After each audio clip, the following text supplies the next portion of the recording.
ꯅꯨꯡꯁꯤꯕꯤꯗꯨꯅ Manipuri entertainment ꯆꯦꯅꯦꯜꯕꯨ subscribe ꯑꯃꯁꯨꯡ like ꯇꯧꯕꯤꯔꯝꯃꯨ꯫ Channel ꯑꯁꯤꯅ ꯉꯁꯤꯁꯨ ꯃꯌꯥꯝꯕꯨ ꯏꯀꯣꯛꯅꯣꯅ ꯈꯣꯏꯔꯝꯖꯔꯤ꯫ ꯃꯍꯧꯁꯥꯒꯨꯝ ꯉꯁꯤꯁꯨ ꯑꯩꯒꯤ ꯅꯨꯡꯁꯤꯖꯔꯕ ꯁꯕꯁꯀ꯭ꯔꯥꯏꯕꯔꯁꯤꯡꯅ ꯊꯥꯕꯤꯔꯛꯄ ꯑꯁꯦꯡꯕ ꯊꯣꯛꯈꯤꯕ ꯇꯥꯕꯗ ꯀꯤꯔꯕ ꯋꯥꯔꯤ ꯑꯅꯧꯕ ꯑꯃꯃꯨꯛ ꯃꯌꯥꯝꯒꯤꯗꯃꯛꯇ ꯄꯨꯗꯨꯅ ꯂꯥꯛꯆꯔꯤ꯫ ꯋꯥꯔꯤ ꯑꯁꯤꯕꯨ ꯂꯥꯟꯊꯣꯛꯆꯔꯛꯄ ꯃꯇꯝꯗ ꯁꯣꯏꯈꯤ ꯂꯥꯟꯈꯤꯕ ꯌꯥꯎꯔꯕꯁꯨ ꯃꯌꯥꯝꯗ ꯉꯥꯛꯄꯤꯅꯕ ꯍꯥꯏꯖꯔꯤ꯫ ꯐꯔꯦ ꯑꯗꯨꯗꯤ ꯃꯌꯥꯝ ꯋꯥꯔꯤꯁꯤ ꯍꯧꯅꯕ ꯇꯧꯖꯔꯒꯦ꯫ ꯋꯥꯔꯤꯁꯤꯡ ꯑꯁꯤꯗꯒꯤꯅ ꯆꯍꯤ 10ꯃꯨꯛꯀꯤ ꯃꯃꯥꯡꯗ ꯑꯩꯒꯤ ꯏꯃꯨꯡꯗ ꯊꯦꯡꯅꯈꯤꯕ ꯑꯁꯦꯡꯕ ꯋꯥꯔꯤ ꯑꯣꯏꯗꯣꯔꯤꯅꯤ꯫ ꯑꯩꯒꯤ ꯃꯤꯡꯁꯦ ꯄꯥꯔꯤ ꯀꯧꯏ꯫ ꯏꯆꯤꯜ ꯏꯅꯥꯎ 2 ꯁꯨꯗꯦ, ꯏꯇꯣꯝꯗꯅꯤ꯫ ꯏꯃꯥ ꯕꯕꯥ ꯑꯩꯈꯣꯏ 3 ꯈꯛꯇ ꯂꯩꯖꯕꯅꯤ꯫ ꯕꯕꯥꯒꯤ ꯃꯤꯡꯅ ꯁꯅꯥꯍꯟ ꯑꯗꯨꯒ ꯏꯃꯥꯒꯤꯅ ꯏꯟꯗꯨ ꯀꯧꯏ꯫ ꯑꯩꯈꯣꯏ ꯏꯃꯨꯡꯁꯤ ꯏꯄꯨ ꯏꯕꯦꯟꯅ ꯂꯟ ꯊꯨꯝ ꯈꯔꯗꯤ ꯊꯝꯕꯤꯔꯝꯃꯤ꯫ ꯑꯗꯨꯅ ꯕꯕꯥꯅ ꯋꯥꯔꯛꯁꯣꯞ ꯑꯃꯁꯨ ꯍꯥꯡꯗꯨꯅ ꯁꯦꯜ ꯂꯥꯛꯅꯕ ꯇꯧꯖꯔꯝꯃꯤ꯫ ꯑꯩꯁꯨ ꯃꯇꯝ ꯑꯗꯨꯗ ꯀꯣꯂꯦꯖ ꯀꯥꯔꯛꯄ ꯃꯇꯝꯅꯤ꯫ ꯅꯣꯡꯃꯗꯤ ꯕꯕꯥꯁꯦ ꯑꯩꯒꯤ ꯅꯥꯛꯇ ꯆꯪꯉꯛꯇꯨꯅ "ꯏꯕꯨꯡꯉꯣ, ꯅꯪꯕꯨ ꯍꯧꯖꯤꯛ ꯀꯣꯂꯦꯖꯁꯨ ꯀꯥꯔꯤ, ꯑꯗꯨꯅ ꯏꯄꯥꯒꯤ ꯋꯥꯔꯛꯁꯣꯞꯁꯤ ꯅꯪ ꯈꯔ ꯁꯦꯟꯅꯔꯣ꯫ ꯏꯄꯥꯗꯤ ꯑꯇꯣꯞꯄ ꯊꯕꯛꯁꯨ ꯆꯠꯄꯅꯤꯅ ꯑꯩꯅ ꯂꯣꯏꯅ ꯌꯦꯡꯁꯟꯕꯁꯨ ꯁꯪꯗ꯭ꯔꯦ꯫ ꯂꯧꯗ ꯑꯃꯨꯛ ꯀꯨꯝ, ꯋꯥꯔꯛꯁꯣꯞ ꯑꯃꯨꯛ ꯆꯠꯄ, ꯑꯇꯣꯞꯄ ꯊꯕꯛ ꯃꯌꯥꯝ ꯑꯃꯁꯨ ꯂꯩꯈ꯭ꯔꯦ"꯫ ꯕꯕꯥꯒꯤ ꯋꯥꯐꯝ ꯑꯗꯨꯗ ꯑꯩꯅ ꯑꯁꯨꯝꯅ ꯈꯨꯝꯃꯤ, "ꯕꯕꯥ, ꯑꯇꯣꯞꯄ ꯊꯕꯛ ꯍꯥꯏꯕꯅ ꯍꯥꯏꯕꯅꯤ, ꯋꯥꯔꯛꯁꯣꯞ ꯁꯦꯟꯅꯧ ꯍꯥꯏꯕꯗꯨꯗꯤ ꯑꯩ ꯉꯝꯃꯣꯏ"꯫ ꯑꯩꯅ ꯑꯗꯨꯝꯅ ꯍꯥꯏꯔꯨꯕꯗ ꯕꯕꯥꯁꯨ ꯁꯥꯎꯅ ꯑꯩꯉꯣꯟꯗ ꯑꯁꯨꯝꯅ ꯑꯃꯨꯛ ꯈꯨꯝꯃꯛꯏ, "ꯏꯕꯨꯡꯉꯣ, ꯋꯥꯔꯛꯁꯣꯞꯇꯨꯗ ꯏꯆꯥꯅ ꯊꯕꯛ ꯁꯨꯕ ꯌꯥꯎꯕ ꯆꯠꯂꯨ ꯍꯥꯏꯕ ꯅꯠꯇꯦ, ꯅꯪꯅ ꯋꯥꯔꯛꯁꯣꯞ ꯑꯗꯨ ꯁꯦꯟꯅꯧ ꯍꯥꯏꯕꯅꯤ꯫ ꯊꯕꯛ ꯃꯌꯥꯝꯁꯦ ꯍꯌꯦꯡ ꯏꯆꯥꯅ ꯂꯣꯏꯅ ꯄꯥꯟꯅꯍꯧꯗꯣꯔꯤꯕ ꯉꯥꯛꯇꯅꯤ꯫ ꯑꯩꯅ ꯇꯥꯜꯂꯤꯕ ꯁꯦꯟꯁꯤꯡ ꯑꯁꯤꯁꯨ ꯏꯆꯥꯒꯤ ꯉꯥꯛꯇꯅꯤ"꯫ ꯑꯩꯁꯨ ꯕꯕꯥꯅ ꯑꯗꯨꯝꯅ ꯒ꯭ꯌꯥꯟ ꯇꯥꯅ ꯍꯥꯏꯔꯛꯄꯗꯨꯗ ꯎꯄꯥꯏ ꯂꯩꯇꯗꯅ "ꯍꯣꯏ ꯕꯕꯥ, ꯑꯩ ꯌꯦꯡꯁꯜꯂꯒꯦ", ꯑꯗꯨꯃꯥꯏꯅ ꯑꯩꯁꯨ ꯈꯨꯝꯃꯤ꯫ ꯑꯗꯨꯒ ꯃꯈꯥ ꯇꯥꯅ ꯑꯩꯅ ꯑꯃꯨꯛ ꯁꯨꯝꯅ ꯍꯥꯏ, "ꯑꯗꯣ ꯕꯕꯥꯁꯨ ꯑꯍꯟ ꯐꯅꯌꯥꯝ ꯑꯣꯏꯔꯕꯅꯤ, ꯊꯕꯛꯇꯣ ꯈꯔꯁꯨ ꯂꯦꯞꯄꯣ꯫ ꯊꯕꯛꯇꯣ ꯄꯨꯡꯁꯨꯗ ꯁꯨꯔꯒ ꯅꯁꯥꯗꯣ ꯍꯌꯦꯡꯋꯥꯏ ꯅꯥꯔꯛꯑꯒꯗꯤ ꯋꯥꯅꯤ", ꯍꯥꯏꯔꯝꯃꯤ꯫ ꯃꯁꯤꯒꯤ ꯃꯇꯨꯡ ꯑꯩꯁꯨ ꯋꯥꯔꯛꯁꯣꯞꯁꯤꯕꯨ ꯑꯩꯅ ꯑꯗꯨꯝ ꯌꯦꯡꯁꯟꯗꯨꯅ ꯂꯩꯈꯤꯔꯝꯃꯤ꯫ ꯑꯩꯈꯣꯏꯒꯤ ꯋꯥꯔꯛꯁꯣꯞꯁꯤꯗ ꯑꯩꯒ ꯂꯦꯡꯒꯥ ꯑꯣꯏꯕ ꯅꯨꯄꯥ ꯑꯃ ꯌꯥꯎꯏ, ꯃꯃꯤꯡꯅ ꯕꯤꯀꯥꯁ ꯀꯧꯏ꯫ ꯑꯩꯅꯁꯨ ꯕꯤꯀꯥꯁꯇ ꯑꯣꯟꯁꯤꯟꯗꯨꯅ, "ꯏꯇꯥꯎ, ꯅꯪꯗꯤ ꯕꯕꯥꯅ ꯒꯥꯔꯤ ꯁꯦꯝꯕꯁꯨ ꯌꯥꯝꯅ ꯍꯩ ꯍꯥꯏ, ꯑꯗꯣ ꯕꯕꯥꯅ ꯍꯥꯏꯕꯗꯣ ꯑꯁꯦꯡꯕꯩꯁꯨ ꯆꯨꯝꯃꯤ꯫ ꯒꯥꯔꯤ ꯌꯥꯗꯕꯁꯤꯡꯁꯤ ꯏꯇꯥꯎꯅ ꯄꯥꯏꯔꯒꯗꯤ ꯒꯥꯔꯤꯁꯤꯡꯁꯦ ꯂꯣꯏꯅ ꯍꯦꯛꯇ ꯌꯥꯏ". ꯑꯩꯒꯤ ꯋꯥꯐꯝ ꯑꯗꯨꯗ ꯕꯤꯀꯥꯁꯁꯨ ꯅꯣꯛꯇꯨꯅ, "ꯀꯗꯥꯏꯗꯒꯤꯅꯣꯗ ꯏꯇꯥꯎ, ꯑꯩ ꯀꯔꯤꯁꯨ ꯍꯩꯕ ꯅꯠꯇꯦ". ꯑꯩꯅ ꯑꯃꯨꯛ, "ꯏꯇꯥꯎ, ꯑꯩꯗꯤ ꯒꯥꯔꯤ ꯁꯦꯝꯕꯗꯤ ꯄꯥꯛꯅ ꯍꯩꯇ꯭ꯔꯤ, ꯑꯗꯨꯕꯨ ꯑꯩꯁꯨ ꯌꯥꯝꯅ ꯍꯩꯅꯤꯡꯉꯤ, ꯏꯇꯥꯎꯅ ꯈꯔ ꯇꯝꯕꯤꯌꯨ". ꯑꯁꯨꯝꯅ ꯑꯩꯅ ꯋꯥꯔꯛꯁꯣꯞ ꯁꯦꯟꯅꯕ ꯆꯠꯄ ꯈꯨꯗꯤꯡ ꯕꯤꯀꯥꯁꯀ ꯑꯗꯨꯝ ꯂꯣꯏꯅꯗꯨꯅ ꯍꯔꯥꯎꯅ ꯂꯩꯃꯤꯟꯅꯩ꯫ ꯑꯩꯅ ꯏꯃꯥꯟꯅꯕ ꯕꯤꯀꯥꯁꯄꯨ ꯍꯦꯟꯅ ꯅꯨꯡꯁꯤꯕꯒꯤ ꯃꯔꯝꯁꯤ ꯃꯥꯁꯦ ꯍꯣꯠꯅꯕ ꯀꯟꯕ ꯌꯥꯝꯅ ꯂꯥꯏꯔꯕ ꯏꯃꯨꯡ ꯑꯃꯗꯒꯤꯅꯤ꯫ ꯃꯄꯥꯅ ꯒꯥꯔꯤ ꯆꯦꯟꯗꯨꯅ ꯁꯦꯟ ꯇꯥꯜꯂꯝꯃꯤ, ꯑꯗꯨꯒ ꯃꯃꯥꯅ ꯑꯅꯥꯕ ꯑꯃꯗꯒꯤ ꯆꯠꯄ ꯉꯝꯗꯗꯅ ꯐꯃꯨꯡꯗ ꯑꯗꯨꯝ ꯂꯩ꯫ ꯃꯄꯥꯒ ꯃꯥꯒꯅ ꯁꯦꯟ ꯇꯥꯜꯂꯒ ꯃꯃꯥꯕꯨ ꯂꯥꯌꯦꯡꯗꯣꯏꯅꯤ ꯍꯥꯏꯕꯁꯤ ꯑꯩꯉꯣꯟꯗ ꯑꯗꯨꯝ ꯍꯥꯏꯔꯝꯃꯤ꯫ ꯑꯩꯅꯁꯨ ꯏꯃꯥꯟꯅꯕ ꯑꯁꯤꯒꯤ ꯑꯋꯥꯕ ꯇꯥꯔꯕ ꯃꯇꯝꯗ ꯑꯗꯨꯝ ꯃꯇꯦꯡ ꯇꯧꯕꯤꯔꯝꯃꯤ꯫ ꯑꯩꯅ ꯋꯥꯔꯛꯁꯣꯞ ꯆꯠꯅꯕ ꯊꯣꯔꯛꯄꯁꯤꯗ ꯅꯨꯃꯤꯠꯇꯨꯗꯤ ꯏꯃꯥꯅ ꯑꯩꯉꯣꯟꯗ ꯑꯁꯨꯝꯅ ꯍꯥꯏꯔꯛꯏ, "ꯏꯕꯨꯡꯉꯣ, ꯅꯪ ꯉꯁꯤꯗꯤ ꯌꯨꯝꯗꯒꯤ ꯃꯄꯥꯟ ꯊꯣꯛꯍꯟꯅꯤꯡꯗꯦꯗ, ꯌꯥꯔꯒꯗꯤ ꯆꯠꯈ꯭ꯔꯅꯨ". ꯑꯩꯅꯁꯨ, "ꯀꯔꯤꯒꯤꯅꯣ ꯏꯃꯥ, ꯋꯥꯔꯛꯁꯣꯞꯇꯅꯤ ꯑꯩꯅ ꯆꯠꯇꯣꯏꯁꯤ, ꯑꯇꯩ ꯃꯐꯝꯗ ꯆꯠꯀꯗꯕ ꯅꯠꯇꯦ". ꯑꯩꯅ ꯑꯗꯨꯝꯅ ꯍꯥꯏꯔꯨꯕꯗ ꯏꯃꯥꯅꯁꯨ, "ꯏꯕꯨꯡꯉꯣ, ꯏꯃꯥ ꯉꯁꯤꯗꯤ ꯄꯥꯝꯕꯣꯝ ꯌꯥꯝꯅ ꯆꯣꯡꯉꯤ, ꯌꯥꯔꯒꯗꯤ ꯆꯠꯊꯣꯛꯈ꯭ꯔꯅꯨ". ꯑꯁꯨꯝꯅ ꯋꯥꯔꯤ ꯁꯥꯟꯅꯔꯤꯉꯩꯗ ꯕꯕꯥꯁꯨ ꯊꯣꯔꯛꯇꯨꯅ, "ꯏꯃꯥꯗ ꯍꯧꯔꯛꯑꯕ ꯅꯨꯄꯤ, ꯅꯪꯒꯤ ꯀꯥꯔꯟꯗꯣ ꯑꯉꯥꯡꯗꯣ ꯊꯕꯛ ꯑꯆꯤꯟꯕ ꯂꯩꯔꯝꯒꯅꯤ". ꯏꯃꯥꯁꯨ ꯕꯕꯥꯒꯤ ꯋꯥꯐꯝ ꯑꯗꯨꯗ, "ꯀꯩꯒꯤꯅꯣ ꯅꯨꯄꯥ, ꯅꯣꯏ ꯅꯄꯥ ꯅꯆꯥꯅ ꯑꯩꯅ ꯉꯥꯡꯕ ꯋꯥꯁꯦ ꯑꯁꯨꯛ ꯌꯥꯝꯅ ꯊꯥꯖꯗ꯭ꯔꯤꯁꯤ? ꯍꯌꯦꯡꯋꯥꯏ ꯐꯠꯇ ꯅꯨꯡꯗ ꯊꯣꯔꯛꯑꯒꯗꯤ ꯑꯩꯗꯤ ꯌꯥꯔꯣꯏꯗꯕꯅꯤ, ꯅꯈꯣꯏ ꯌꯥꯝꯅ ꯂꯥꯏ ꯇꯤꯡꯈꯦꯠ ꯂꯥꯏꯈꯦꯠꯂꯤ". ꯑꯩꯁꯨ ꯏꯃꯥꯕꯨ ꯊꯦꯝꯖꯤꯟꯗꯨꯅ, "ꯏꯃꯥ, ꯀꯔꯤꯁꯨ ꯇꯧꯔꯣꯏ, ꯑꯩ ꯋꯥꯔꯛꯁꯣꯞꯇ ꯑꯗꯨꯝ ꯂꯩꯒꯗꯣꯔꯤꯅꯤ, ꯑꯗꯣ ꯑꯩ ꯆꯠꯂꯨꯈꯤꯒꯦ, ꯊꯕꯛ ꯌꯥꯝꯅ ꯂꯩꯍꯧꯏ, ꯉꯁꯤꯗꯤ ꯆꯠꯇꯕ ꯌꯥꯔꯣꯏ". ꯁꯤ ꯍꯥꯏꯗꯨꯅ ꯑꯩꯁꯨ ꯊꯨꯅ ꯋꯥꯔꯛꯁꯣꯞ ꯇꯝꯅ ꯂꯥꯛꯑꯝꯃꯤ꯫ ꯑꯩꯁꯨ ꯁꯨꯝ ꯂꯩꯔꯛꯑꯕꯅꯤꯅ ꯒꯥꯔꯤ ꯁꯦꯝꯕꯁꯤ ꯐꯖꯅ ꯑꯗꯨꯝ ꯍꯩꯔꯛꯑꯕꯅꯤ꯫ ꯑꯩꯈꯣꯏꯒꯤ ꯋꯥꯔꯛꯁꯣꯞꯁꯦ ꯁꯣꯔꯣꯛ ꯃꯄꯥꯟꯁꯨ ꯑꯣꯏ, ꯆꯥꯎꯅ ꯑꯗꯨꯝ ꯐꯖꯅ ꯁꯥꯏ꯫ ꯕꯤꯀꯥꯁꯀ ꯑꯩꯒꯅ ꯒꯥꯔꯤ ꯁꯦꯝꯗꯨꯅ ꯂꯩꯔꯤꯉꯩꯗ ꯀꯗꯥꯏꯗꯒꯤꯅꯣ ꯈꯪꯍꯧꯗꯅ ꯀꯥꯔ ꯑꯃ ꯊꯣꯝꯖꯤꯜꯂꯛꯇꯨꯅ ꯑꯩꯈꯣꯏꯒꯤ ꯃꯥꯏꯀꯩ ꯇꯝꯅ ꯄꯥꯏꯁꯤꯜꯂꯛꯏ꯫ ꯑꯩꯈꯣꯏꯁꯨ ꯒꯥꯔꯤ ꯁꯦꯝꯃꯒ ꯂꯩꯕꯅꯤꯅ ꯍꯟꯗꯣꯛꯄ ꯅꯪꯍꯧꯗꯕꯗꯒꯤ ꯒꯥꯔꯤꯗꯨꯅ ꯊꯦꯡꯖꯤꯜꯂꯛꯇꯅ ꯐꯖꯅ ꯁꯣꯛꯑꯝꯃꯤ꯫ ꯑꯗꯨꯃꯥꯏꯅ ꯇꯧꯔꯛꯄꯗꯨꯗ ꯑꯩꯗꯤ ꯒ꯭ꯌꯥꯟ ꯃꯥꯡꯈꯤꯕ ꯈꯪꯍꯧꯗ꯭ꯔꯦ꯫ ꯑꯩꯅ ꯒ꯭ꯌꯥꯟ ꯇꯥꯔꯛꯄꯗꯗꯤ ꯑꯩꯁꯦ ꯍꯣꯁꯄꯤꯇꯥꯜꯗ ꯂꯩꯔꯛꯑꯝꯃꯤ꯫ ꯏꯃꯥ ꯕꯕꯥꯁꯨ ꯑꯩꯒꯤ ꯅꯥꯛꯇ ꯂꯩꯔꯝꯗꯨꯅ ꯑꯩꯅ ꯒ꯭ꯌꯥꯟ ꯇꯥꯕꯗ ꯏꯃꯥꯅ ꯑꯩꯉꯣꯟꯗ ꯑꯁꯨꯝꯅ ꯍꯪꯉꯛꯏ, "ꯏꯕꯨꯡꯉꯣ, ꯅꯪꯕꯨ ꯒ꯭ꯌꯥꯟ ꯇꯥꯔꯕꯣ? ꯅꯁꯥꯗꯣ ꯀꯔꯤꯁꯨ ꯇꯧꯗ꯭ꯔꯕꯣ?". ꯑꯩꯁꯨ, "ꯕꯕꯥ, ꯀꯣꯛꯁꯦ ꯈꯤꯇꯪ ꯅꯨꯡꯉꯥꯏꯇ꯭ꯔꯤ, ꯑꯗꯨ ꯕꯤꯀꯥꯁꯇꯤ ꯀꯃꯥꯏꯅ ꯇꯧꯈ꯭ꯔꯒꯦ? ꯃꯥꯒ ꯑꯩꯒ ꯒꯥꯔꯤ ꯁꯦꯝꯂꯤꯉꯩꯗ ꯀꯥꯔ ꯑꯃꯅ ꯀꯟꯅ ꯊꯦꯡꯖꯤꯜꯂꯛꯄꯅꯤ, ꯃꯥꯁꯨ ꯁꯣꯏꯗꯅ ꯁꯣꯛꯑꯝꯃꯅꯤ". ꯑꯩꯒꯤ ꯋꯥꯗꯨ ꯇꯥꯔꯒ ꯕꯕꯥꯅ ꯇꯞꯅ, "ꯏꯕꯨꯡꯉꯣ, ꯕꯤꯀꯥꯁꯇꯤ ꯂꯥꯏꯕꯛ ꯊꯤꯗꯅ ꯑꯩꯈꯣꯏ ꯃꯌꯥꯝꯕꯨ ꯊꯥꯗꯣꯛꯑꯝꯃꯒ ꯆꯠꯈ꯭ꯔꯦ". ꯑꯩꯁꯨ ꯕꯕꯥꯒꯤ ꯋꯥꯗꯨꯗ ꯏꯁꯥꯒꯤ ꯑꯅꯥꯕ ꯀꯥꯎꯕ ꯃꯈꯩ ꯍꯣꯁꯄꯤꯇꯥꯜ ꯑꯗꯨꯗ ꯀꯟꯅ ꯀꯟꯅ ꯀꯞꯄꯛꯑꯝꯃꯤ꯫ Ima babana aibu themjanbiduna imu to yarise kapuranu Ishwargi nongdam khon ngaktani masi pumba khoina thingba ngamba matanate magi laibakta sumna tho haina tamambagini sumna isu yamna numito kapsarami aiso ko kamadi khom khara sopana numit tarani mukse hospital na leiba tarami workshop so hana gum babana semjanduna adum thong hangami anawa mi kya amaloksanduna workshop sibo naungna muk salairami khra leiraga isu yumda muk halai hospital dagi adu waigi sasida yumda leining ba ma pomde workshop ta leining ba saningba adumak aigi sasida phaurami yumda nongnani leiraga ina babada baba ai workshop ta satpa muk hauraki yumda sum leibase sase phun phunle isase fresh oi boina aisu matam khradi workshop ta leiningi babana khara sinbiu hairubada babana su isana bu leininga-gadi ipana ada leifam chapam phajana semge handak yauriba angangsingdusu ada loina lekpa chaba taurini babagi wafam aduda imana suamu kaino nupa angangse masa kangkhalakpada ngairibani workshop taga chalhanbirunu handaka soingamba thogade aidi yauroidabani aina so karisu tauroi ima ayumda sum leisanbado isase nungaite taubani workshop ta leiragadi angangsingduga kharasu langaga leigani yum asidadi thanda nungai fam amata khangde baba haire thabak ima so yumgi thaba adum tauraga lei aigi wafam aduda baba na muk isana haridu summi yum asida na thanda leibasu nungai ba hongnade phare phare hayengdagi chalo ipanangi leifam chaphamdu loina sillage aina haibagi matungina baba na aigi leifam chaphamdu phajana sembirami aiso workshop ta baba na thinbirami aina workshop hek yaubaga aigi sada tu chongkhiba khangaude phajana semjanbana workshop ase kharadi hongami adubo accident thokhiba mafam adudi hek ubada nungaitaba ma poami aiso ngahak mafamdu yengduna leiringaida baba na ibu kauduna ibungo lao manungda nangi leifam chaphamsi nangamukta yengu lao aisa thuna manungda sangduna baba na sembiribadu yengami aduga baba yaranida leifamgidi ai karimata khande si haidana leiriba thabak suba angangsing aduga su aiga khangnarami aibo makhone iyamba haidana yamna kina su satsai loina basu yamna nungai aina workshop ta hek lakpadagi aigi sasida karino khangdaba sahung kya ma phangba horai numidangi matam asida ina sak toga tungge tawbasida aigi naksida mi ma phambadongna dum tawi aisu kaino ne aigi naksida mi leibadongna tawrisibo nati sibo kari ori bazano adumna khalingaida ina tumliba ka sigi thongsi mathanda tamna hangtuk jarai tawriba mataw aduda isu kaino khanduna aduda leiba angang ama ina kaurami aina kauribadu taraduna thoibasu aigi nakta laga kari leiraki iyamba aidi tum tharudana tahudre kaubaga aina sunoi maraktagi aigi nakta laamba yaubro aina dumna hangmubada angangduna tamna khudi ada dumna ye iyamba loina tum haurabani kaidobo yauraki aina su yare kari su tawde aigi wakhana oiraba male salo tumjaruro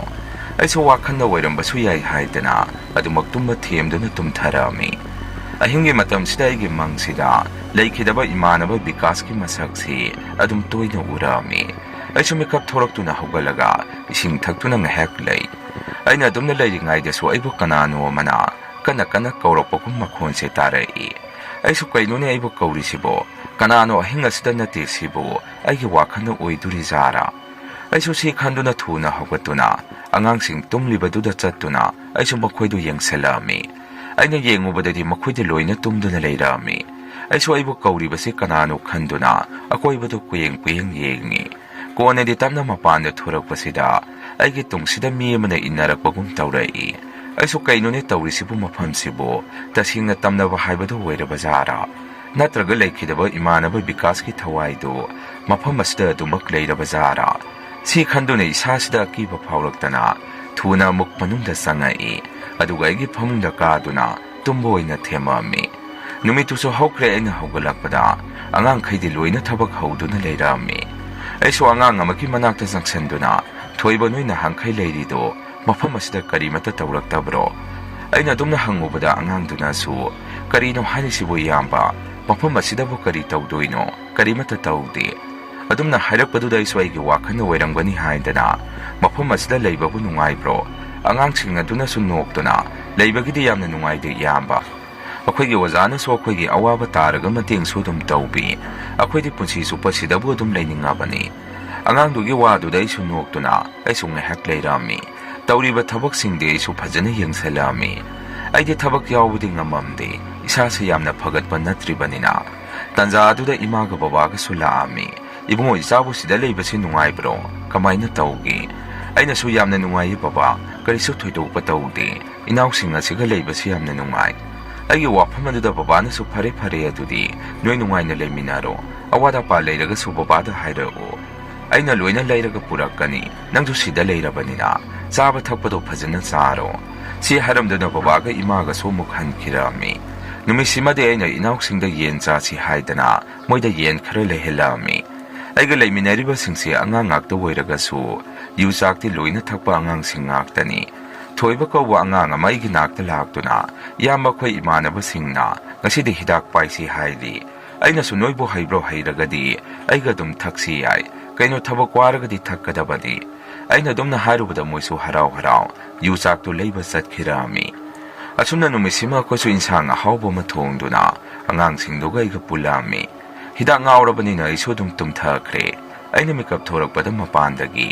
ꯑꯩꯒꯤ ꯃꯤꯡꯁꯦ ꯀꯟꯅ ꯀꯟꯅ ꯀꯧꯔꯛꯄꯒꯤ ꯈꯣꯟꯖꯦꯜ ꯑꯃ ꯇꯥꯔꯛꯏ ꯑꯩꯁꯨ ꯍꯤꯗꯥꯛ ꯈꯔ ꯊꯛꯎꯕꯒꯤ ꯀꯣꯛꯁꯦ ꯍꯥꯏꯒꯠꯄ ꯉꯝꯃꯝꯗꯦ ꯑꯗꯨꯕꯨ ꯀꯧꯔꯤꯕꯗꯨ ꯇꯥꯔꯗꯨꯅ ꯉꯥꯏꯍꯥꯛ ꯇꯨꯃꯤꯟꯅ ꯂꯩ ꯑꯗꯨꯒ ꯑꯉꯥꯡꯁꯤꯡ ꯑꯗꯨꯗꯤ ꯁꯤꯈꯩ ꯇꯨꯝꯗꯨꯅ ꯂꯩꯔꯝꯃꯤ ꯑꯗꯨꯝꯅ ꯂꯩꯔꯤꯉꯩꯗ ꯒꯦꯠꯁꯤꯗ ꯃꯤ ꯑꯃꯅ ꯀꯟꯅ ꯀꯟꯅ ꯊꯤꯜꯂꯛꯏ ꯑꯩꯁꯨ ꯀꯩꯅꯣ ꯇꯧꯔꯤꯁꯤꯕꯨ ꯀꯅꯥꯅꯣ ꯒꯦꯠ ꯑꯁꯤꯗ ꯊꯤꯜꯂꯤꯁꯤꯕꯣ ꯁꯤ ꯈꯟꯗꯨꯅ ꯑꯩꯁꯨ ꯊꯨꯅ ꯃꯄꯥꯟꯗ ꯊꯣꯔꯛꯑꯝꯃꯤ ꯑꯩꯅ ꯊꯣꯔꯛꯄꯗꯗꯤ ꯀꯅꯥꯝꯁꯨ ꯑꯃꯨꯛ ꯂꯩꯔꯝꯗꯦ ꯀꯥꯆꯤꯟ ꯀꯣꯌꯥꯗ ꯀꯣꯏꯆꯠ ꯆꯠꯇꯨꯅ ꯉꯥꯏꯍꯥꯛ ꯍꯦꯛ ꯌꯦꯡꯗꯨꯅ ꯂꯩ ꯑꯩꯅ ꯑꯗꯨꯝꯅ ꯂꯦꯞꯇꯨꯅ ꯂꯩꯔꯤꯉꯩꯗꯁꯨ ꯑꯩꯒꯤ ꯇꯨꯡ ꯑꯁꯤꯗ ꯃꯤ ꯑꯃꯅ ꯅꯥꯁꯣꯟ ꯄꯤꯛꯅ ꯑꯩꯉꯣꯟꯗ ꯀꯧꯔꯛꯄꯗꯨ ꯇꯥꯔꯝꯃꯤ ꯑꯩꯁꯨ ꯑꯗꯨꯝꯅ ꯇꯧꯔꯛꯄꯗꯨꯗ ꯈꯪꯕꯣꯏ ꯂꯥꯛꯄꯣꯏ ꯑꯩꯁꯨ ꯍꯦꯛꯇ ꯀꯟꯅ ꯂꯥꯎꯏ ꯑꯩꯅ ꯂꯥꯎꯕꯗꯣ ꯇꯥꯔꯗꯨꯅ ꯑꯉꯥꯡꯁꯤꯡ ꯑꯗꯨꯁꯨ ꯆꯦꯟꯊꯣꯔꯛꯇꯨꯅ ꯑꯩꯉꯣꯟꯗ ꯁꯨꯝꯅ ꯍꯪꯉꯛꯏ ꯀꯩꯗꯧꯔꯒꯦ ꯏꯌꯥꯝꯕ ꯑꯗꯨ ꯀꯟꯅ ꯂꯥꯎꯔꯤꯗꯨꯕꯣ ꯀꯔꯤ ꯇꯧꯕ ꯌꯥꯎꯕꯤꯔꯒꯦ ꯑꯩꯁꯨ ꯑꯉꯥꯡꯁꯤꯡ ꯊꯣꯔꯛꯑꯒ ꯍꯪꯉꯛꯄꯗꯨꯗ ꯀꯩꯁꯨ ꯇꯧꯗꯦꯗ ꯑꯩꯒꯤ ꯋꯥꯈꯜ ꯑꯃ ꯇꯧꯔꯨꯔꯦ ꯑꯗꯨꯅꯅꯤ ꯆꯠꯂꯣ ꯆꯠꯂꯣ ꯇꯨꯝꯖꯔꯨꯔꯣ ꯍꯥꯏꯔꯛꯑꯝꯃꯤ ꯑꯩꯁꯨ ꯑꯃꯨꯛ ꯑꯩꯒꯤ ꯇꯨꯝꯐꯝ ꯑꯗꯨꯗ ꯆꯪꯉꯛꯑꯒ ꯉꯥꯏꯍꯥꯛ ꯐꯝꯗꯨꯅ ꯋꯥꯈꯜ ꯑꯃ ꯇꯧꯔꯛꯑꯝꯃꯤ ꯀꯩꯅꯣ ꯑꯩꯅ ꯉꯁꯤ ꯇꯥꯔꯤꯕ ꯊꯦꯡꯅꯔꯤꯕ ꯃꯌꯥꯝꯁꯤꯕꯣ ꯅꯠꯇꯦ ꯁꯤꯕꯨ ꯑꯩꯒꯤ ꯋꯥꯈꯜꯅꯔꯥ ꯅꯠꯇꯦ ꯃꯁꯤ ꯑꯩꯒꯤ ꯋꯥꯈꯜꯅ ꯅꯠꯇꯦ ꯑꯦꯛꯁꯤꯗꯦꯟ ꯊꯣꯛꯈꯤꯕꯗꯨꯗ ꯕꯤꯀꯥꯁꯀꯤ ꯊꯋꯥꯏꯗꯣ ꯃꯐꯝ ꯑꯁꯤꯗ ꯑꯗꯨꯝ ꯂꯩꯔꯕꯖꯥꯔꯥ ꯁꯤ ꯍꯥꯏꯔꯒ ꯑꯩꯁꯦ ꯉꯥꯏꯍꯥꯛ ꯑꯃꯨꯛ ꯇꯨꯃꯤꯟꯅ ꯂꯩꯔꯒ ꯑꯃꯨꯛꯁꯨ ꯏꯊꯟꯇ ꯃꯔꯨꯡ ꯃꯔꯨꯡ ꯁꯣꯟꯗꯨꯅ ꯁꯤꯈ꯭ꯔꯕ ꯃꯤ ꯑꯃꯅꯕꯨ ꯀꯃꯥꯏꯅ ꯇꯝꯅꯔꯛꯇꯣꯏꯅꯣ ꯅꯠꯇ꯭ꯔꯒ ꯃꯐꯝ ꯑꯁꯤ ꯀꯔꯤ ꯇꯧꯔꯕꯖꯥꯠꯅꯣ ꯑꯇꯩ ꯂꯩꯔꯤꯕꯁꯤꯡꯗꯅ ꯀꯔꯤꯃꯠꯇ ꯇꯧꯗ꯭ꯔꯒ ꯑꯩꯉꯣꯟꯗ ꯈꯛꯇ ꯇꯥꯍꯜꯂꯤꯁꯤꯅ ꯀꯃꯥꯏꯅ ꯇꯧꯔꯤꯖꯥꯠꯅꯣ ꯑꯩꯁꯨ ꯁꯤ ꯈꯟꯗꯨꯅ ꯏꯁꯤꯡ ꯂꯩꯔꯤꯕꯗꯨ ꯑꯃꯨꯛ ꯊꯛꯇꯨꯅ ꯇꯨꯝꯕꯗꯣ ꯑꯃꯨꯛ ꯊꯦꯝꯃꯛꯑꯝꯃꯤ ꯑꯩꯁꯨ ꯑꯍꯤꯡꯁꯦ ꯇꯨꯝꯕ ꯌꯥꯗꯗꯅ ꯑꯗꯨꯃꯛ ꯐꯝꯗꯨꯅ ꯂꯩ ꯑꯩꯅ ꯑꯗꯨꯝꯅ ꯂꯩꯔꯤꯉꯩꯗ ꯋꯥꯛꯁꯣꯞꯁꯤꯒꯤ ꯑꯀꯣꯏꯕꯁꯤꯗ ꯃꯤꯅ ꯆꯠꯄꯒꯤ ꯃꯈꯣꯟꯁꯤ ꯑꯃꯨꯛ ꯇꯥꯔꯛꯏ ꯑꯩꯁꯨ ꯀꯩꯅꯣ ꯇꯧꯔꯤꯁꯤꯕꯨ ꯑꯩꯕꯨ ꯏꯃꯥ ꯕꯕꯥꯗ ꯍꯥꯏꯔꯁꯤꯔꯅꯦ ꯂꯩꯔꯤꯕ ꯑꯉꯥꯡꯁꯤꯡ ꯑꯁꯤꯅ ꯇꯥꯗ꯭ꯔꯒ ꯑꯩ ꯈꯛꯇꯗ ꯇꯥꯔꯤꯁꯤꯅ ꯀꯔꯤꯒꯤꯅꯣ ꯑꯩꯕꯨ ꯃꯥꯏꯕ ꯑꯃ ꯇꯥꯟꯅꯁꯤꯔꯅꯦ ꯑꯁꯨꯝꯅ ꯈꯜꯂꯕ ꯃꯇꯨꯡ ꯑꯩꯁꯨ ꯏꯊꯟꯗ ꯂꯩꯕ ꯇꯜꯂꯛꯇꯅ ꯑꯉꯥꯡꯁꯤꯡ ꯇꯨꯝꯃꯤꯕꯗꯨꯒꯤ ꯃꯅꯥꯛꯇ ꯆꯪꯗꯨꯅ ꯇꯨꯝꯃꯝꯃꯤ ꯑꯩꯁꯨ ꯃꯣꯏꯒ ꯇꯨꯝꯂꯕꯅꯤꯅ ꯀꯤꯕꯗꯨ ꯈꯔꯗꯤ ꯐꯔꯦ ꯑꯩꯅ ꯇꯨꯝꯂꯤꯉꯩꯗ ꯊꯣꯏꯕ ꯀꯧꯕ ꯑꯉꯥꯡꯗꯨꯅ ꯑꯩꯕꯨ ꯍꯧꯗꯣꯔꯛꯏ ꯑꯩꯁꯨ ꯍꯧꯗꯣꯔꯛꯑꯕꯗꯨꯗ ꯍꯧꯒꯠꯇꯨꯅ ꯀꯩꯗꯧꯔꯒꯦ ꯊꯣꯏꯕ ꯃꯤꯅ ꯇꯨꯝꯂꯤꯁꯤ ꯎꯗꯕ꯭ꯔꯣ ꯅꯪꯅ ꯍꯧꯗꯣꯔꯛꯏꯗꯨꯅ ꯑꯉꯥꯡꯗꯨꯅꯁꯨ ꯑꯃꯨꯛ ꯏꯉꯛ ꯉꯛꯅ ꯑꯩꯉꯣꯟꯗ ꯌꯦꯡꯗꯨꯅ ꯏꯌꯥꯝꯕꯅ ꯃꯐꯝ ꯑꯁꯤꯗ ꯇꯨꯝꯃꯝꯕꯁꯤꯗ ꯁꯨꯝ ꯍꯪꯕꯅꯤ ꯏꯌꯥꯝꯕꯒꯤ ꯀꯥꯗ ꯇꯨꯝꯕ ꯀꯩꯗꯧꯔꯒꯦ ꯑꯩꯁꯨ ꯑꯩꯅ ꯇꯨꯝꯂꯤꯕ ꯃꯐꯝꯗꯨ ꯌꯦꯡꯗꯨꯅ ꯁꯨꯝꯅ ꯍꯥꯏ ꯑꯩ ꯑꯁꯣꯝꯗ ꯏꯊꯟꯗ ꯇꯨꯝꯕꯗꯨ ꯇꯜꯂꯕ ꯑꯗꯨꯒꯤ ꯁꯤꯗ ꯇꯨꯝꯂꯤꯅꯤ ꯑꯗꯨ ꯊꯣꯏꯕ ꯑꯩ ꯅꯪꯉꯣꯟda ꯋꯥ ꯑꯃꯇ ꯍꯪꯒꯦ ꯅꯪ ꯁꯦꯡꯅ ꯈꯨꯝꯃꯨ ꯑꯩꯅ ꯑꯗꯨꯝꯅ ꯍꯥꯏꯔꯨꯕꯗ ꯂꯩꯔꯤꯕ ꯑꯉꯥꯡꯁꯤꯡ ꯑꯗꯨꯁꯨ ꯂꯣꯏꯅ ꯍꯧꯒꯠꯅꯔꯛꯇꯨꯅ ꯑꯩꯉꯣꯟꯗ ꯌꯦꯡꯉꯛꯏ ꯑꯗꯨꯒ ꯃꯣꯏꯅ ꯑꯩꯉꯣꯟꯗ ꯁꯨꯝꯅ ꯍꯪꯉꯛꯏ ꯀꯔꯤ ꯋꯥꯔꯤꯅꯣ ꯏꯌꯥꯝꯕ ꯍꯦꯛꯇ ꯍꯥꯏꯕꯤꯌꯨ ꯀꯩꯗꯧꯔꯒꯦ ꯃꯈꯥ ꯇꯥꯅ ꯑꯩꯅ ꯃꯣꯏꯗ ꯑꯃꯨꯛ ꯅꯣꯏ ꯑꯁꯨꯛ ꯌꯥꯝꯅ ꯁꯤꯗ ꯂꯩꯕꯁꯤ ꯅꯣꯡꯃꯇ ꯑꯀꯤ ꯑꯈꯪ ꯇꯧꯔꯛꯄ ꯊꯦꯡꯅꯗꯕ꯭ꯔꯣ ꯑꯩꯒꯤ ꯋꯥꯗꯨ ꯇꯥꯔꯒ ꯅꯣꯛꯇꯨꯅ ꯑꯉꯥꯡꯁꯤꯡ ꯑꯗꯨꯅ ꯏꯌꯥꯝꯕ ꯑꯩꯈꯣꯏꯅ ꯂꯩꯔꯤꯁꯤ ꯂꯝꯍꯥꯡꯅꯤ ꯑꯗꯨ ꯑꯣꯏꯔꯒꯁꯨ ꯁꯣꯔꯣꯛ ꯃꯄꯥꯟꯅꯤ ꯁꯤꯗꯗꯤ ꯑꯀꯤ ꯇꯨꯖꯨꯡꯕ ꯀꯔꯤꯃꯠꯇ ꯄꯤꯔꯛꯄ ꯊꯦꯡꯅꯗꯦ ꯑꯩꯈꯣꯏꯅ ꯉꯁꯤꯐꯥꯎ ꯂꯩꯔꯛꯄꯗꯒꯤ ꯑꯗꯨ ꯏꯌꯥꯝꯕꯅ ꯑꯗꯨ ꯍꯪꯕꯤꯔꯤꯗꯨ ꯀꯔꯤ ꯀꯔꯤ ꯊꯦꯡꯅꯕ ꯌꯥꯎꯔꯒꯦ ꯑꯩꯁꯨ ꯑꯉꯥꯡꯁꯤꯡ ꯑꯗꯨꯅ ꯊꯦꯡꯅꯗꯦ ꯍꯥꯏꯔꯕꯅꯤꯅ ꯑꯩꯅ ꯍꯥꯏꯔꯨꯔꯒ ꯑꯉꯥꯎꯕ ꯇꯥꯔꯗ꯭ꯔꯥ ꯍꯥꯏꯗꯅ ꯑꯩꯁꯨ ꯇꯨꯃꯤꯟꯅ ꯉꯥꯏꯍꯥꯛ ꯂꯩꯔꯝꯃꯤ ꯑꯗꯨꯒ ꯑꯃꯨꯛ ꯀꯔꯤꯁꯨ ꯇꯧꯗꯦꯗ ꯑꯩꯅ ꯁꯨꯝ ꯍꯪꯕꯅꯤ ꯐꯔꯦ ꯐꯔꯦ ꯑꯗꯨꯗꯤ ꯅꯪꯒꯤ ꯊꯕꯛꯇꯣ ꯇꯧꯖꯔꯨꯔꯣ ꯑꯩꯁꯨ ꯇꯨꯝꯕꯗꯣ ꯍꯧꯒꯠꯇꯨꯅ ꯏꯁꯥꯗꯣ ꯁꯦꯡꯗꯣꯛꯑꯒ ꯊꯕꯛꯁꯤꯡ ꯑꯗꯨ ꯌꯥꯎꯁꯟꯗꯨꯅ ꯂꯩ ꯍꯞꯇꯥ ꯑꯃꯃꯨꯛ ꯍꯧꯈ꯭ꯔꯦ ꯑꯩꯅ ꯋꯥꯛꯁꯣꯞ ꯑꯁꯤꯗ ꯂꯩꯔꯛꯄꯁꯤꯗ ꯃꯇꯝꯗꯨꯐꯥꯎ ꯑꯩꯒꯤ ꯏꯁꯥꯗ ꯑꯀꯤ ꯑꯈꯪꯁꯤ ꯀꯌా ꯑꯃ ꯊꯦꯡꯅꯕ ꯁꯨꯝ ꯍꯧꯔꯛꯏ ꯑꯩꯁꯨ ꯃꯥꯏꯕ ꯑꯃ ꯇꯥꯟꯅꯔꯁꯤꯔ ꯍꯥꯏꯔꯒꯁꯨ ꯃꯃꯥꯡꯗ ꯑꯩꯒꯤ ꯊꯣꯛꯈꯤꯕ ꯊꯧꯗꯣꯛ ꯑꯗꯨꯗ ꯑꯩꯒꯤ ꯀꯣꯛꯁꯤꯗ ꯁꯣꯛꯈꯤꯕꯗꯨꯗꯒꯤ ꯃꯗꯨꯗꯒꯤ ꯑꯣꯏꯈꯤꯕꯖꯥꯔ ꯍꯥꯏꯗꯅꯁꯨ ꯑꯃꯨꯛ ꯈꯜꯂꯛꯑꯝꯃꯤ Matam khara leiraga numittusu aina angangsing aduda isang ahawba macase hidak thaksi haidana numittusu moida haurami makoisu aina haibadu loina yaduna numisima akoise langduna leithuami pung 12 tarakpa daidadi angangsing adu loina tumnakhre aiso ahing tumba yade haidana yudu khara thakpani adubu hidak thagasu aise tumba tumak yaramde aina famduna leiringaida mapanda gari sembagi yot makhonse kaya ama ina tarami aiso tariba makhondo aina yu ngaubagi pungtada taribra haina khanjai adubu khangawdana aigi nakongchida bikaski khunjen manba amana aibu kauribadu tarai aiso tamna hawgatuna tariba makhol adu kadaidagino haidana yengi kuyeng yengakpasida khoi workshop pi hek mamangda mi ma lepadongna tawribadu aina urai aiso madu ubada chinda marung sonduna kanano asukyamna thinga kansida migi workshop mamangduda lepido aina dumna hangubadagi hojiktaigi mangda lerambadu madu muk mangki hidak ngawraga soise akibadi phawrami aiso sidi kainomni haidana manungda change tawrakpasidagi tungsida amuk sorot haidana napi makhonse tarai tariba makhol aduda aisu ngasise numi suraba male khanjarami aina tungle thoktuna yengubadadi aigi tungsida musi mi ma lepamba urai aisu madu urubadagi adum gyan mangduna lekthakirami aina gyan lakpadadi nonganduna leirami aigi nakta ima baba amadi angangsingsu moisu loina leirami aina gyan lakpa ubada imana aigi nakta sangsalakduna kaidawrage ibungo nangbo ahingda wantharame haidana angangsing asina khoida paw tamai nate nangbo kaidawrino mapanda kari ubagino isana gyan mangido babana amukka sutamna hayu ibungo nangna kari uba kamdawba isana gyan mangido karigino aiso som hangdalabaduda baba mafamse kari nomdi tawtawi aina hek mafam asida lakpadagi ngasi phawwa ki tujungbadi piba leptri aidi aigi wakhana pukhanda khanjaliba jara khanbani adubu masi aigi wakhana nati aina angangsingda hangbadasu makhodi nongmata thingnaba yawde hairai aduna aigi wakhana oiriba jara khanbani ahing khudingi so aigi mingse dum kaurai ahing yame di tumpham chapam khangaktribasi ataida tawdraga so ai thanda kamaina ki khangpiribano masibu laikhidaba imanaba vikas ki thawaidu mana ibu tawri bazara aina dumna hairubada imanu babada wonsenduna aina angangse mafam asida thamloise haibanatro nupa nangna namdana mafam asida thamkhibani phatanungda thoragadi kanadanu mangjatoisi babana somuk aingonda wonsenduna adukyamna ki khangpiraga karigi jana khoida haidribano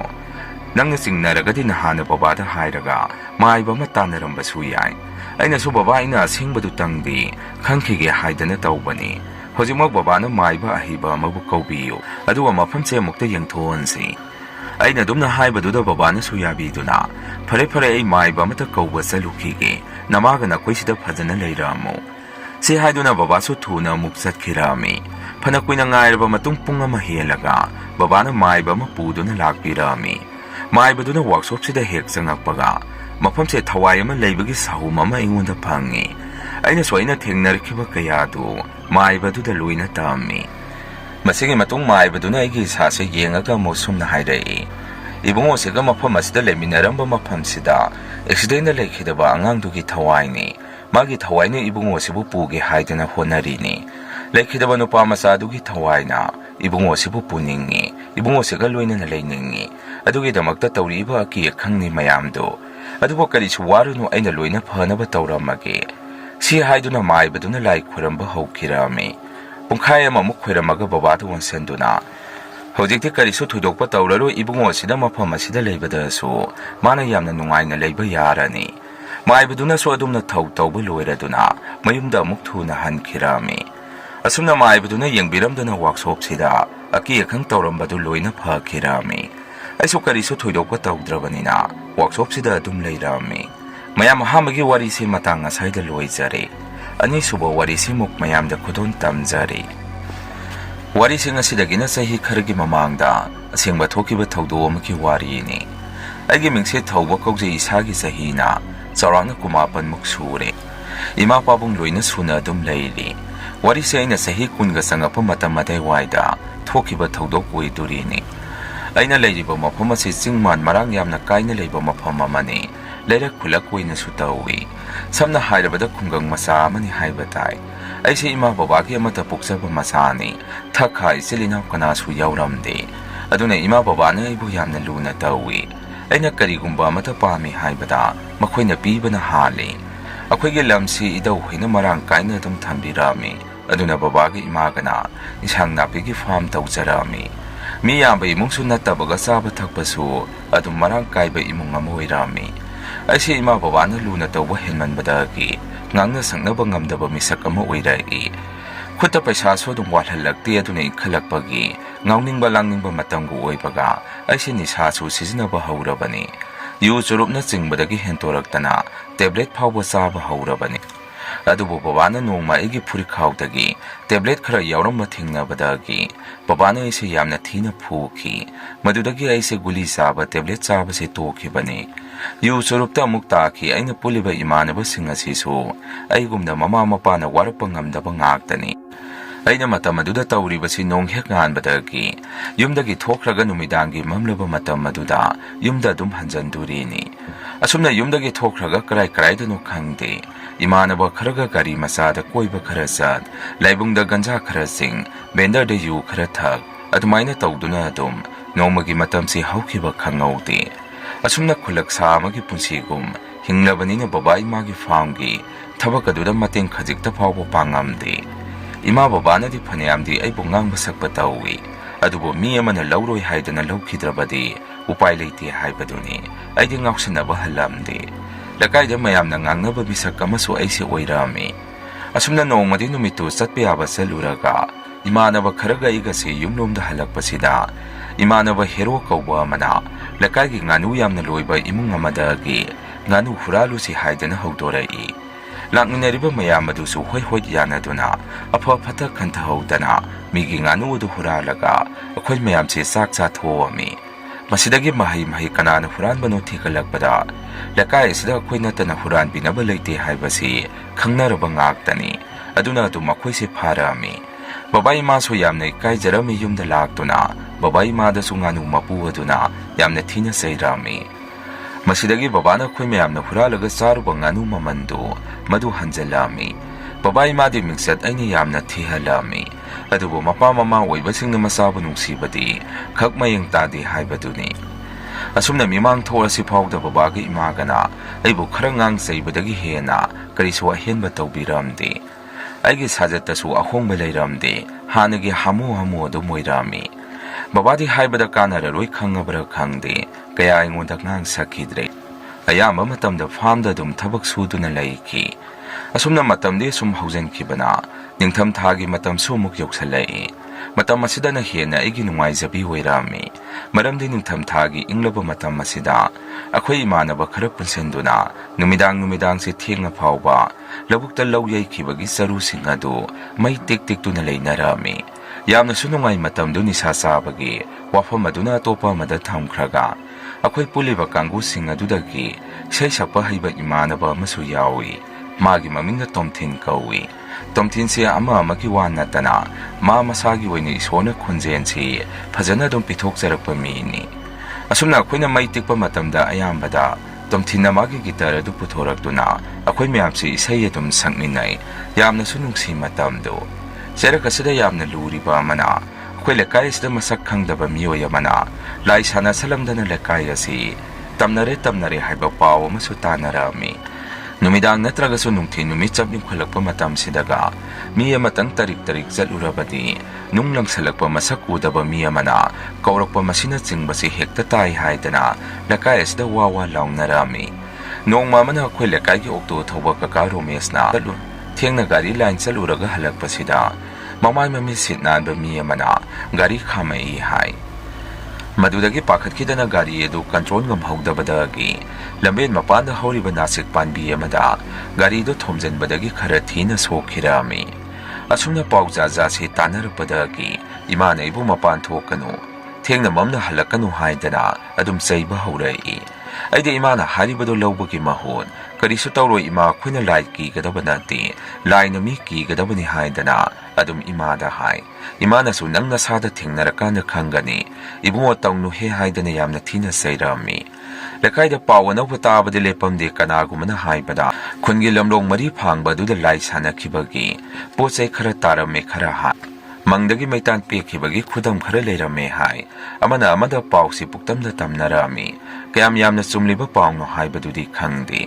adubu lekai sida phana thenga phawba chathok chasin tawnarambadu mi amani tangai phadaba thaba amagi kari amagi satpana tana lambel asi takta ami sumna lekai asigi phiba masi yawra phawba akhoi kangudi leira khulakta law khongduna chatpasi lepamde ahingi pung baruga tarakpa matam phawbada yumda hanjangani khangamde sumna nongmade akhoi gisu numisu ba haigadra thogdo ama thoki khoi mayam se hanagi matawgum yu khara thawraga puna khoi lekai adomda halai akhoina laibasi mi marini ani amadi lekai punde aduna lambena khaidongna khrabani akhoina sum lakpasda khoi lekai su yoksalami khoi lekai yoksalakpa matam asida khundinda lekai gi mangleiriba adomna mi ma leibagi sahumsi laiba khoi marina taba phangami mangduna leiriba maike adomdagi karino khangdaba leba hotpagi makhongum soro tawba makhol ama tarai akhoi su masidi kainomni khanduna mangleiriba adomda khongthang makhondi thondana tamna sangsalami akhoina sum tamna sangsalaga yenguba matam asida mangadomda nupa ama mangi mi asiba mai thapha madugi makha thangba saruk aduda pakthaduna torchlight masa ama kapaga karino ma khotpagum tawduna leirami akhoi langminariba mayam adudagi imanaba herona he kananu aduda leirido haidana kanna lausalami yugi nisasu handribani aduna kiya khangamata leiramde imanaba herona laubagi khonjel aduda nupa do prapra mafam khangdana sen khirami khoi mayam su nupa adugi matungna tanarami adubu uwa marang kaibo mafamga oire mangwa mambaga kadomda sakrabano khangde nupa do mafam khangdana mangkhirami khoi su thiba yaba thirabani adubu phanglaktaba aduda kanararoi khanduna yumlomda num halaknarami numito adumna tum haujan khre khoina thengna khraba matung nupa do mi kharana suamo lerak manungda mukana gumagi thungwan wangmada lagi tharum tawbagi mawongda leirambasi mi ama nina thengna ba haurai adubu mi lakpagi samin kitang phangbada adum lot khiduna numidang go oire mi makhakna tanarubusu pharakta aduna adum nanthokduna senki asuna masak khangdaba lai sanaba nupa asina lekai asida lai sana salakpa asina lambe lamakhangda mi sathok chasin tawriba singda ki khangtoina nanghalami kanagumba mi amadana sam hek chingakpa kaisu leitaba leite manaba lambenda khudi hek thiba amadi tungda dubdup laungna leyeina leibakta subagi makhon tarakpa masina chingbasi toina thengnarami punama ase thokle harabasi phawwa aiga aigi gyan taba marup sing adugadi akhoi gi hainabi adu thadowamde yungge hansingna ngangbadagi nungtigi pulamba adudi kharadi lepami masigi mahut numit nini humni mukanaraga akhoi amuk pulami numito akhoi myam pulaga saksa si haidana saki program ama silami saksana si haibagi wani yu thakturini akhoi mangani saksana durisi yu na litara hum laurisi saksana basat ki haidana nungthingi bunganiga tarakpa matamasda yumdagi thorami aina thorakpada imase thunganda gong hek thengnai imana ai thorakpada ubada karaida mukchatori isadi goyeng officer na amuktat ke hariba oiramgani aina so as ima salamdai khulamdai sida onthongna nungai khidreda imana mu ibungo namgo gyan kitangde taba yarabani hoji lekai sida tawriba mayam siga nang hendi helabani ko aina so imami na puhaida haijalaga pungtha thajabasi to sida kanadabada wathi ngaktani hairamaga aise lerak adomda thokpa haurai ima so agi maikeda yengtuna ngan halu ko ibungo adumaina lautuna lehowi numito saksana duribasi thangnaba khullasidani thaina skun taminarpa imanaba amagi mayumdani akhoina saksana durisi khoi lekaidagi aiga imanaba tomthinga mokhoi lekaidagi imanaba ani amaga akhoi mangani pundurisi saksana ribani na tawri dusu yusi liter hum laurami numito saka gyan tadrabani akhoi manga si yu phunda ngaunare ngak thak pisabi tawramaga khochu yum da hanarasi haidana akhoichu thokpa hongnarami khole kage imanaba tomthina gari macha du thawbani aduga aina maningda tuongi gari thawri badu so haili tamna dum thawrei adumaina sum thawrok pasina khole kage lerak machindo yoksalai matam madu chawrangna pung baro mukta ga dore lambele du su mi mata sanade khoi khaktani lambele du salibadu ꯁꯨꯝ ꯂꯥꯛꯄꯁꯤꯗ ꯂꯝꯂꯣꯡ ꯑꯍꯨꯝ ꯐꯥꯡꯕ ꯃꯄꯥ ꯑꯗꯨ ꯌꯧꯁꯤꯜꯂꯛꯄꯁꯤꯗ ꯐꯤꯉꯧ ꯁꯦꯠꯄ ꯀꯣꯌꯦꯠ ꯌꯦꯠꯄ ꯅꯨꯄꯥ ꯑꯃ candle ꯃꯆꯥ ꯑꯃ ꯃꯩ ꯆꯨꯈꯠꯂꯒ ꯂꯥꯏ ꯈꯨꯔꯝꯕꯒꯤ ꯃꯑꯣꯡꯗ ꯇꯧꯗꯨꯅ ꯂꯩꯔꯝꯃꯤ꯫ ꯇꯣꯝꯊꯤꯟꯁꯨ ꯌꯨꯒ ꯉꯥꯎꯕꯒ ꯑꯩꯉꯣꯟꯗ ꯁꯨꯝꯅ ꯍꯥꯏꯔꯛꯏ, "ꯚꯥꯏ, ꯑꯥꯗ ꯂꯩꯔꯤꯁꯤ ꯃꯌꯥꯝꯅ ꯂꯩꯀꯥꯏ ꯑꯁꯤꯗ ꯂꯥꯏ ꯁꯥꯟꯅꯩ ꯍꯥꯏꯔꯤꯕ ꯅꯨꯄꯥꯗꯨ ꯑꯣꯏꯗꯣꯏꯅꯤ"꯫ ꯑꯩꯅꯁꯨ "ꯆꯨꯝꯃꯤ ꯚꯥꯏ, ꯃꯁꯤ ꯁꯣꯏꯗꯅ ꯑꯣꯏꯒꯅꯤ, ꯀꯥꯟꯅꯗꯦ ꯍꯣꯔꯣꯟꯗꯣ ꯄꯨꯈꯣꯡꯗ ꯈꯣꯡꯖꯜꯂꯨ", ꯑꯗꯨꯃꯥꯏꯅ ꯇꯣꯝꯊꯤꯟꯗ ꯏꯟꯁꯤꯜꯂꯝꯃꯤ꯫ ꯇꯣꯝꯊꯤꯟꯅꯁꯨ "ꯑꯩ ꯇꯧꯒꯦ ꯚꯥꯏ, ꯃꯁꯤꯒꯤ ꯅꯨꯄꯥ ꯑꯁꯤꯗ ꯒꯥꯔꯤꯁꯦ ꯗꯥꯏꯔꯦꯛ ꯊꯧꯖꯟꯒꯦ", ꯃꯁꯤ ꯍꯥꯏꯗꯨꯅ ꯇꯣꯝꯊꯤꯟꯁꯨ ꯒꯥꯔꯤꯒꯤ ꯁ꯭ꯄꯤꯗ ꯑꯗꯨ ꯈꯔ ꯀꯟꯅ ꯂꯩꯈꯠꯂꯒ ꯍꯣꯔꯣꯟ ꯍꯧꯅ ꯍꯧꯅ ꯈꯣꯡꯗꯨꯅ ꯅꯨꯄꯥ ꯑꯗꯨꯒꯤ ꯃꯅꯥꯛꯇ ꯄꯥꯏꯈꯩ ꯊꯧꯖꯜꯂꯛꯑꯝꯃꯤ꯫ ꯅꯨꯄꯥ ꯑꯗꯨꯁꯨ ꯃꯇꯧ ꯑꯗꯨꯗ ꯈꯪꯕꯣꯏ ꯀꯤꯕꯣꯏ ꯐꯨꯛ ꯍꯧꯒꯠꯇꯨꯅ ꯅꯥꯀꯟꯗ ꯂꯩꯊꯣꯛꯇꯨꯅ ꯂꯩꯈꯤ꯫ ꯇꯣꯝꯊꯤꯟ ꯏꯕꯥꯅꯤꯁꯨ ꯅꯨꯄꯥ ꯑꯗꯨꯒꯤ ꯃꯄꯥ ꯂꯥꯟꯗꯨꯅ ꯆꯠꯂꯛꯑꯝꯃꯤ꯫ ꯃꯥꯒꯤ ꯃꯄꯥꯗꯨ ꯂꯥꯟꯕꯗ ꯇꯣꯝꯊꯤꯟ ꯏꯕꯥꯅꯤꯅꯁꯨ "ꯁꯤꯒꯦꯔꯣ ꯑꯍꯜ" ꯍꯥꯏꯗꯅ ꯂꯥꯎꯁꯜꯂꯛꯑꯝꯃꯤ꯫ ꯅꯨꯄꯥ ꯑꯗꯨꯁꯨ ꯑꯩꯈꯣꯏꯗ ꯆꯞ ꯂꯦꯞꯇꯨꯅ ꯌꯦꯡꯗꯨꯅ ꯂꯩꯍꯧꯏ꯫ ꯇꯣꯝꯊꯤꯟ ꯏꯕꯥꯅꯤꯁꯨ ꯒꯥꯔꯤꯗꯨ ꯁꯨꯝ ꯊꯧꯔꯛꯄꯅ ꯌꯨꯝ ꯌꯧꯁꯜꯂꯛꯀꯗꯣꯔꯦ ꯃꯇꯝ ꯑꯁꯤꯗ ꯀꯗꯣꯝꯗꯒꯤꯅꯣ ꯈꯪꯗꯦ ꯑꯩꯈꯣꯏꯒꯤ ꯒꯥꯔꯤ ꯃꯃꯥꯡ ꯑꯁꯤꯗ ꯑꯉꯧꯕ ꯄꯣꯠꯁꯛ ꯑꯃ ꯁꯠ ꯁꯠ ꯌꯦꯠ ꯑꯣꯏꯗ ꯂꯥꯟꯊꯣꯛ ꯂꯥꯟꯁꯤꯟ ꯇꯧꯔꯛꯏ꯫ ꯇꯣꯝꯊꯤꯟ ꯏꯕꯥꯅꯤꯁꯨ ꯃꯇꯧ ꯑꯗꯨꯗ ꯒꯥꯔꯤ ꯊꯧꯐꯝ ꯈꯪꯉꯝꯗꯦ꯫ ꯀꯤꯕꯁꯨ ꯐꯥꯎꯔꯛꯇꯨꯅ ꯒꯥꯔꯤꯒꯤ ꯁ꯭ꯄꯤꯗ ꯑꯗꯨ ꯀꯟꯅ ꯂꯩꯈꯠꯇꯨꯅ ꯌꯨꯝ ꯌꯧꯔꯒꯗꯤ ꯍꯥꯏꯕꯒꯤ ꯃꯇꯥꯒꯨꯝ ꯒꯥꯔꯤꯗꯨ ꯌꯥꯝꯅ ꯀꯟꯅ ꯊꯧꯔꯛꯏ꯫ ꯃꯇꯝ ꯑꯁꯤꯗ ꯍꯟꯗꯛꯇꯤ ꯍꯦꯗꯂꯥꯏꯠ ꯃꯃꯥꯡ ꯑꯁꯤꯗ ꯅꯨꯄꯤꯒꯤ ꯁꯛꯐꯝ ꯀꯥꯏꯔꯕ ꯑꯃ ꯁꯛ ꯂꯥꯎꯅ ꯄꯥꯏꯁꯤꯜꯂꯛꯄꯒꯨꯝ ꯇꯧꯔꯛꯏ꯫ ꯃꯗꯨ ꯎꯕꯗ ꯇꯣꯝꯊꯤꯟꯁꯨ ꯀꯤꯕꯣꯏ ꯄꯥꯈꯠꯄꯣꯏ ꯒꯥꯔꯤꯒꯤ ꯃꯃꯥꯏ ꯑꯗꯨ ꯐꯦꯠ ꯐꯦꯠ ꯍꯥꯏꯕ ꯍꯧꯔꯛꯏ꯫ ꯀꯟꯇ꯭ꯔꯣꯜ ꯉꯝꯍꯧꯗ꯭ꯔꯗꯨꯅ ꯏꯕꯥꯅꯤꯁꯦ ꯒꯥꯔꯤ ꯑꯗꯨ ꯃꯤꯒꯤ ꯊꯣꯡꯒꯥꯜ ꯑꯃꯒꯤ ꯒꯦꯠ ꯑꯗꯣꯝꯗ ꯁꯥꯐꯨ ꯀꯟꯅ ꯄꯥꯏꯁꯤꯜꯂꯛꯑꯝꯃꯤ꯫ ꯃꯁꯤꯗꯒꯤ ꯑꯩꯁꯦ ꯒ꯭ꯌꯥꯟ ꯑꯗꯨꯝ ꯇꯥꯈꯤꯗ꯭ꯔꯦ꯫ ꯑꯩꯅ ꯒ꯭ꯌꯥꯟ ꯇꯥꯔꯛꯄ ꯃꯇꯝꯗ ꯊꯥ ꯑꯃꯃꯨꯛ ꯍꯧꯖꯤꯟꯈꯤꯗꯨꯅ ꯂꯩꯔꯝꯃꯤ꯫ ꯅꯨꯡꯉꯥꯏꯇ꯭ꯔꯤꯕ ꯄꯥꯎ ꯑꯃꯅ ꯇꯣꯝꯊꯤꯟꯁꯦ ꯑꯦꯛꯁꯤꯗꯦꯟ ꯑꯗꯨꯗ ꯑꯗꯨꯝ ꯂꯩꯈꯤꯗ꯭ꯔꯦ ꯍꯥꯏ꯫ ꯑꯩꯁꯨ ꯏꯉꯛ ꯉꯛꯑꯝꯃꯤ ꯏꯃꯥ ꯍꯣꯏꯅ ꯁꯨꯝ ꯋꯥꯔꯤ ꯂꯩꯔꯛꯄꯗ ꯅꯨꯃꯤꯠꯇꯨꯗ ꯁꯥꯐꯨ ꯀꯟꯅ ꯒꯦꯠ ꯑꯗꯣꯝꯗ ꯄꯥꯏꯁꯟꯕꯗꯒꯤ ꯒꯦꯠꯀꯤ ꯃꯅꯥꯛꯇ ꯄꯤꯂꯔ ꯂꯩꯔꯤꯕ ꯑꯗꯨꯗ ꯇꯣꯝꯊꯤꯟꯁꯦ ꯃꯀꯣꯛꯅ ꯌꯩꯁꯟꯈꯤꯕꯗꯒꯤ ꯃꯅꯥꯀꯣꯡꯗꯒꯤ ꯏꯁꯨ ꯇꯥꯗꯨꯅ ꯑꯗꯨꯝ ꯈꯨꯗꯛꯇ ꯂꯩꯈꯤꯗ꯭ꯔꯦ ꯍꯥꯏ꯫ ꯒꯥꯔꯤ ꯑꯦꯛꯁꯤꯗꯦꯟ ꯊꯣꯛꯄꯒꯤ ꯃꯈꯣꯜ ꯑꯗꯨꯗ ꯃꯌꯥꯝꯁꯨ ꯊꯣꯡꯅꯔꯛꯄꯗꯒꯤ ꯑꯩꯈꯣꯏꯕꯨ ꯍꯣꯁꯄꯤꯇꯥꯜꯗ ꯄꯨꯈꯠꯄꯤꯔꯛꯄꯅꯤ ꯍꯥꯏ꯫ ꯇꯣꯝꯊꯤꯟꯗꯤ ꯑꯗꯨꯝ ꯃꯐꯝ ꯑꯗꯨꯗ ꯂꯩꯈꯤꯗ꯭ꯔꯦ ꯍꯥꯏ꯫ ꯑꯩꯁꯨ ꯁꯥꯊꯤꯅ ꯁꯣꯛꯄꯗꯒꯤ ꯋꯥꯈꯜ ꯃꯥꯡꯗꯨꯅ ꯊꯥ ꯑꯃꯃꯨꯛꯁꯦ ꯍꯣꯁꯄꯤꯇꯥꯜꯗ ICUꯗ ꯂꯥꯌꯦꯡꯗꯨꯅ ꯂꯩꯔꯛꯈꯤꯕꯅꯤ ꯍꯥꯏ꯫ ꯑꯩꯅ ꯋꯥꯈꯜ ꯇꯥꯔꯛꯄ ꯃꯇꯝ ꯑꯁꯤꯗ ꯇꯣꯝꯊꯤꯟꯒꯤ ꯁꯣꯔꯥꯠꯅꯆꯤꯡꯕꯁꯨ ꯂꯣꯏꯅ ꯂꯣꯏꯗꯨꯅ ꯂꯩꯔꯝꯃꯤ꯫ ꯇꯣꯝꯊꯤꯟ ꯂꯩꯈꯤꯗ꯭ꯔꯕ ꯃꯇꯨꯡ ꯂꯩꯀꯥꯏ ꯑꯁꯤ ꯌꯥꯝꯅ ꯇꯝꯅꯕ ꯍꯦꯟꯖꯜꯂꯛꯄꯗꯒꯤ ꯃꯥꯏꯕ ꯇꯥꯟꯅꯗꯨꯅ ꯊꯧ ꯇꯧꯗꯨꯅ ꯂꯥꯏ ꯁꯥꯟꯅꯕ ꯃꯤ ꯑꯗꯨꯒꯤ ꯃꯇꯥꯡꯗ ꯍꯥꯏꯅꯔꯛꯄꯗ ꯂꯩꯀꯥꯏ ꯃꯤꯌꯥꯝꯅ ꯅꯨꯃꯤꯗꯥꯡ ꯑꯃ ꯂꯣꯟꯅ ꯂꯥꯏ ꯁꯥꯟꯅꯔꯤꯕ ꯃꯤ ꯑꯗꯨ ꯂꯥꯛꯄ ꯉꯥꯏꯗꯨꯅ ꯃꯌꯥꯝ ꯆꯪꯗꯨꯅ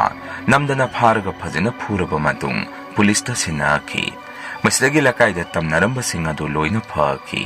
ꯍꯧꯖꯤꯛꯇꯤ ꯑꯩꯁꯨ ꯅꯤꯁꯥ ꯍꯩꯕ ꯖꯥꯠꯁꯦ ꯑꯃꯠꯇ ꯆꯥꯈꯤꯗ꯭ꯔꯦ꯫ ꯏꯃꯥ ꯕꯕꯥꯒ ꯄꯨꯟꯅ ꯐꯥꯔꯝ ꯇꯧꯗꯨꯅ ꯍꯤꯡꯖꯔꯤ꯫ ꯃꯁꯤꯅꯤ ꯃꯌꯥꯝ ꯉꯁꯤꯒꯤ ꯔꯤꯌꯦꯜ ꯍꯣꯔꯔ ꯁ꯭ꯇꯣꯔꯤ꯫ ꯃꯊꯪꯒꯤ ꯋꯥꯔꯤ ꯊꯥꯒꯠꯂꯛꯄꯗ ꯃꯌꯥꯝ ꯄꯨꯟꯅ ꯑꯃꯨꯛ ꯊꯦꯡꯅꯔꯁꯤ꯫ ꯉꯁꯤꯒꯤꯗꯤ ꯃꯌꯥꯝꯗꯒꯤ ꯀꯥꯏꯅꯅꯕ ꯕꯤꯗꯥꯏ ꯂꯧꯖꯔꯤ꯫